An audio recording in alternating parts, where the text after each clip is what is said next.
Assalamualaikum warahmatullahi wabarakatuh. Pemirsa, berjumpa kembali dengan kami di Jangan Salah Arah di channel Ahmad Nur Hidayat. Ya, kita kembali akan membahas sebuah topik yang sekarang sedang hangat ya, yaitu mengenai diterbitkannya Perpu Cipta Kerja yang menuai banyak sekali kontroversi, penolakan dari berbagai kalangan ya, terutama kalangan buruh ya. Dan ini judul kali ini adalah Presiden terancam dimakzulkan gara-gara Perpu Cipta Kerja. Ya, seperti biasa kita akan berdiskusi dengan Bang Matnur ya, Bang Ahmad Nur Hidayat. Tapi sebelumnya kita lihat dulu cuplikan video berikut ini.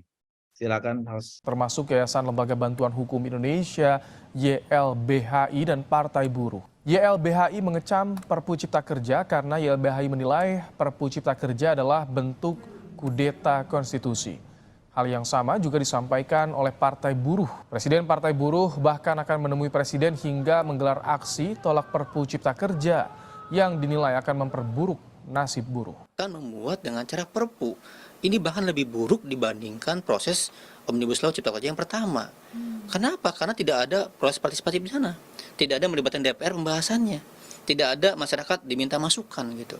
Jadi ini lebih buruk lagi, bahkan memperburuk situasi negara hukum yang sudah rusak. Kedaruratannya adalah darurat PHK. Orang di PHK gampang sekali. Coba lihat kemarin COVID-19. Coba lihat hari ini. PHK mudah sekali. Itu karena Omnibus Law. Kemudian pesangonnya kecil. Hanya 0,5 kali aturan. Berapa perusahaan? Ribuan. Dibayar cuma 200.000.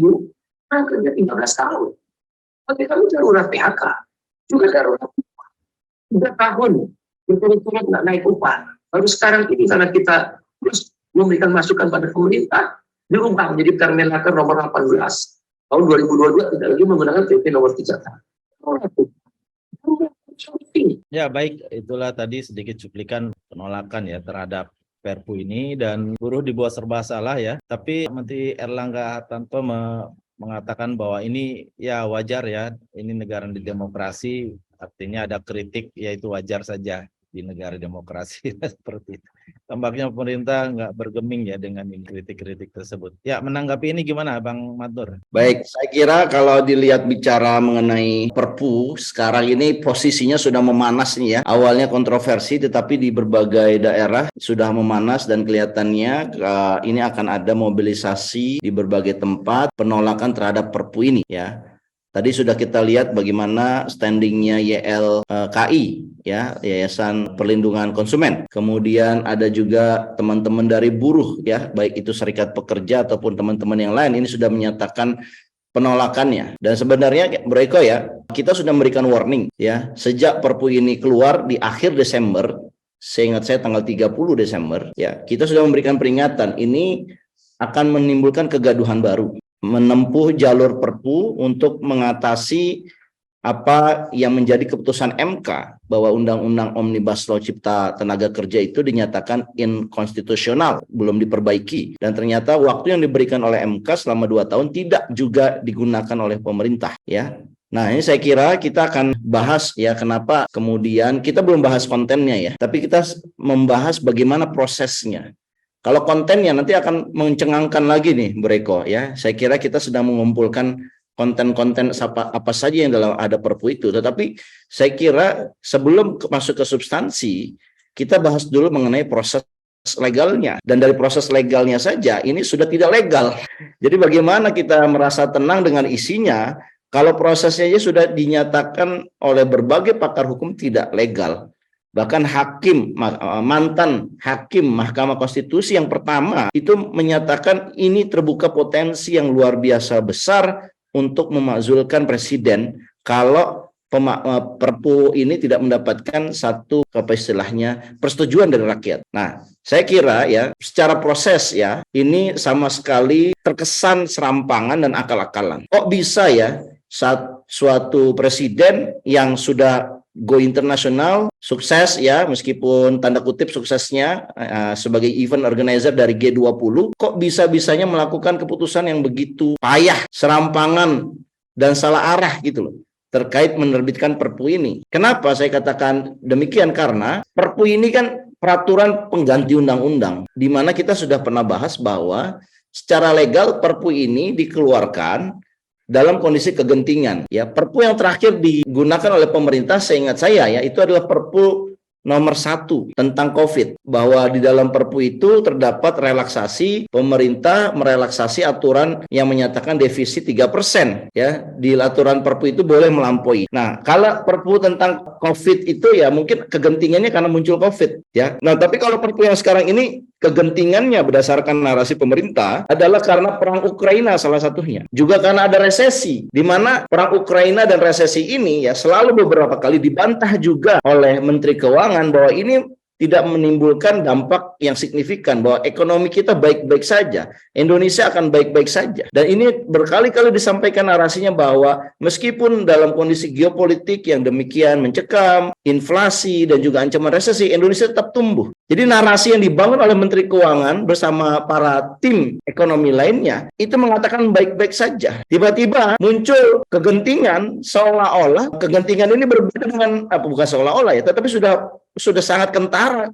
Ini kok berbeda dengan narasi yang disampaikan oleh Menteri Sri Mulyani yang menyatakan bahwa tidak ada kegentingan dalam hal ekonomi, tidak ada kegentingan dalam hal APBN terhadap situasi yang terjadi akhir-akhir ini. Tapi tiba-tiba di tanggal 30 Desember, seolah-olah tim yang berbeda dari tim ekonomi ini menyelonong ya mengatakan bahwa ada kegentingan sehingga perlu diterbitkan Perpu. Yang sebenarnya adalah kalau kita mau jujur ini adalah akal-akalan karena berdasarkan keputusan MK, Undang-Undang Cipta Tenaga Kerja itu sudah 100% inkonstitusional per tanggal 1 Januari. Karena supaya tidak ada kekosongan hukum, dibuatlah Perpu. Jadi Perpu ini sebetulnya untuk mengisi kekosongan hukum Undang-Undang Cipta Tenaga Kerja. Karena kalau Undang-Undang Cipta Tenaga Kerja ini tidak ada Perpunya, yang paling ditakutkan oligarki. Kenapa? Seluruh keputusan, ada tax holiday, ada pembebasan royalti, termasuk ada lembaga pembiayaan Indonesia, sovereign fund itu nggak tiba-tiba tidak punya dasar hukum. Padahal mereka itu mengelola dana yang besar untuk lembaga pembiayaan Indonesia atau sovereign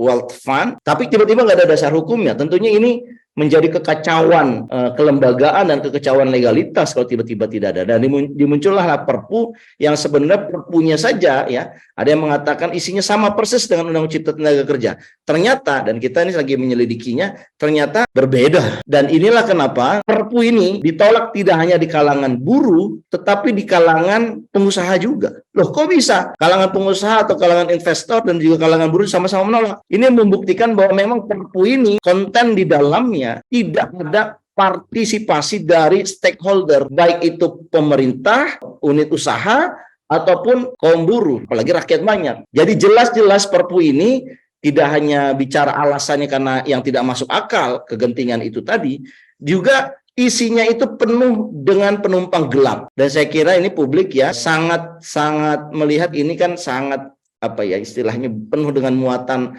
penyusup dan kepentingan-kepentingan yang kita sebut dengan kepentingan oligarki politik dan kepentingan oligarki ekonomi yang menyusup dalam setiap ayat dalam Perpu Cipta Tenaga Kerja yang dirilis kemarin tanggal 30. Saya mau berhenti di situ dulu, Breko. Ya, baik, ini tentunya kan harus mendapat perhatian dari parlemen ya.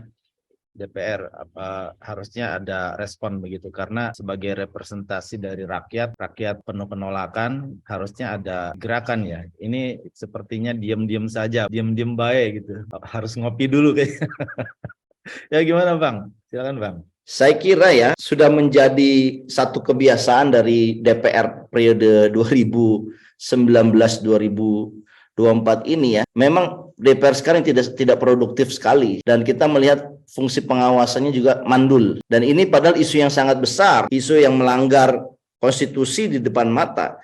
Tetapi kita belum melihat ya, Bro Eko, DPR berperan sebagaimana mestinya, yaitu mengkritisi eksekutif ini. Apalagi nanti ujung dari Perpu ini, apakah Perpu ini punya masa depan atau tidak, ini kan tergantung sama DPR. Dan kelihatannya apakah kemudian seluruh pimpinan partai sudah dikontak oleh pihak istana untuk menyetujui Perpu ini, nah ini yang menjadi tanda tanya besar. Kalau semua partai, semua fraksi sudah dikontak untuk menyetujui Perpu ini, ya ini yang namanya permufakatan jahat antara DPR dengan eksekutif. Kalau ada permufakatan jahat antara DPR dengan eksekutif untuk meloloskan undang-undang di mana undang-undangnya lebih banyak muatan penyusupannya, muatan oligarkinya dibandingkan muatan rakyat, maka masyarakat ya pasti akan marah sebagaimana prediksi kita. Dan kemarahan masyarakat ini ya ini akan membuat repot ekonomi tahun 2023, Bro Eko. Dan kita ya sudah dari awal memprediksi bahwa Perpu ini membuka ruang pemakzulan yang jauh lebih besar ya. Banyak orang yang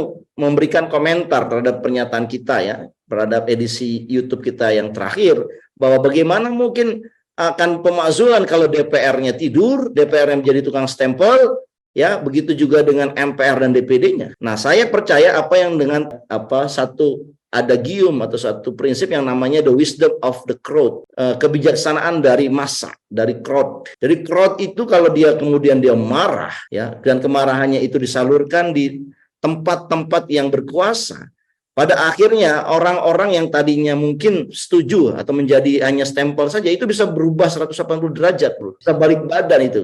Karena ada yang dikenal yang namanya wisdom of the crowd tadi. Nah, tinggal apakah kemudian wisdom of the crowd ini harus berhadapan dengan alat kekuasaan, dalam hal ini adalah aparat, atau ya alat kekuasaan ini berada di rakyat, karena undang-undang ini, kita kan demokrasi ya, undang-undang yang tidak sesuai dengan aspirasi rakyat pasti akan ditentang oleh rakyat. Mau itu dicegah dengan aparat keamanan ataupun tidak dicegah, ini nggak akan kebendung. Lambat laun satu keputusan yang dikeluarkan oleh seorang pemimpin yang tidak aspiratif, lambat laun pasti akan mengalami penolakan. Dan itu adalah satu hal yang certain ya, satu hal yang pasti bahwa kegaduhan ini ya, ini saya kira kita sedang menunggu ini bagaimana isi dalam Perpu ini secara substansial yang bisa mengagetkan kita semua ya kalau kita tahu isinya di dalamnya seperti apa. Tapi yang kita lihat ya dari sisi prosesnya, proses pengeluarannya aja secara narasi, secara alasan, reason of the legal dari Perpu ini juga udah aneh ya, mengganggu nurani kita, mengganggu logika publik kita, bahkan juga bertolak belakang dengan narasi yang disampaikan oleh pemerintah saat ini. Jadi sebenarnya narasi atau propaganda pemerintah yang mengatakan ekonomi baik-baik saja itu sebenarnya sudah hampir berhasil. Sampai kemudian muncul Perpu ini yang mengatakan ekonomi sedang tidak baik-baik saja, situasi lagi genting, ya kan? Jadi satu hal yang sangat tidak masuk akal, saling kontradiktif, dan akhirnya menyebabkan kekacauan pemikiran dalam pembuatan kebijakan. Dan itulah yang kita hadapi terkait Perpu ini. Demikian ya, Bro. Ya, jadi ini terkesan memaksakan, terkesan ambisi untuk istilahnya memberlakukan konten dari Perpu ini ya. Artinya kan tentu ada motivasi yang kuat begitu ya. Dan tentunya ini ada dorongan yang kuat dari pihak-pihak tertentu yang ingin agar konten dari Perpu ini terselenggara sehingga menservis ya kalangan tersebut, yang memang rakyat sangat merasakan itu ya. Publik sangat merasakan ini hal yang dipaksakan, pasti ada sesuatu di balik itu, ada yang mendorong gitu ya, ada yang istilahnya sudah mungkin kejar tayang ataupun sudah sangat ingin segera mendapatkan pelayanan sebagai implementasi dari Perpu ini. Ini gimana menurut Bang Matnur? Dalam konteks pemerintah harusnya melayani rakyat ya, membela kepentingan mayoritas yaitu rakyat. Saya kira ruhnya demokrasi itu tidak ada dalam Perpu ini. Setidaknya kalaupun ada itu tidak tertangkap dengan baik oleh rakyat gitu loh. Oleh kalangan akademisi, oleh para intelektual, oleh para rakyat umum, itu tidak tertangkap ya. Oleh karena itu saya kira ya wajar kalau seandainya ya apa yang kita prediksi penolakan-penolakan ini akan berlangsung luas dan merata dalam arti hampir di semua elemen, dan ini saya kira tinggal menunggu waktu saja. Kecuali memang ada tiba-tiba perubahan kali ini diprediksi ya akan menimbulkan kegaduhan yang sangat besar. Kemudian pemerintah dengan sadar ya kita bahas aja lagi ya kan Undang-Undang Cipta Tenaga Kerjanya yang lebih partisipatif, atau ya memang MK kemudian membuat satu aturan yang akan istilahnya menyatakan dari Perpu ataupun undang-undang ini atau dari aturan yang ada, apakah kemudian supaya tidak terjadi kekosongan, apakah kembali kepada undang-undang yang lama, misalkan Undang-Undang Ketenagakerjaan menggunakan Undang-Undang tahun 2004 misalkan, ya Undang-Undang 13 kalau saya tidak salah, itu kan bisa juga begitu. Nah makanya ini ada yang mengatakan seharusnya yang menjadi penengah ini adalah MK, karena MK lah yang menyatakan inkonstitusional bersyarat. Nah persoalannya MK ini kan dikenal publik sebagai mahkamah yang tidak bijak ya, atau seringkali berpihaknya bukan kepada penggugat tapi kepada pemerintah. Nah, ini yang menjadi persoalan gitu ya. Saya kira kalau MK, DPD, DPR RI ya dan MPR sekaligus kemudian ternyata ya tuli dan buta terhadap aspirasi rakyat, ya ini akan membuat kemarahan rakyat akan semakin besar. Dan saya kira kita perlu mengatakan bahwa ya janganlah dipertahankan sesuatu hal yang sebetulnya bisa dikompromikan gitu. Hanya karena kepentingan investor, kepentingan oligarki, kepentingan yang kemarin berjasa itu diakomodasi tapi pada akhirnya rakyat yang dirugikan. Saya kira itu ya, Bro ya. Oke, baik. Terima kasih atas penjelasannya, Bang Matur. Dan pemirsa, jangan lupa untuk like, share, komen, dan subscribe channel Ahmad Nur Hidayat. Ya, kita akan selalu membahas isu-isu terhangat dan kita bahas secara jernih. Dan simak terus, jangan salah arah di setiap kesempatan.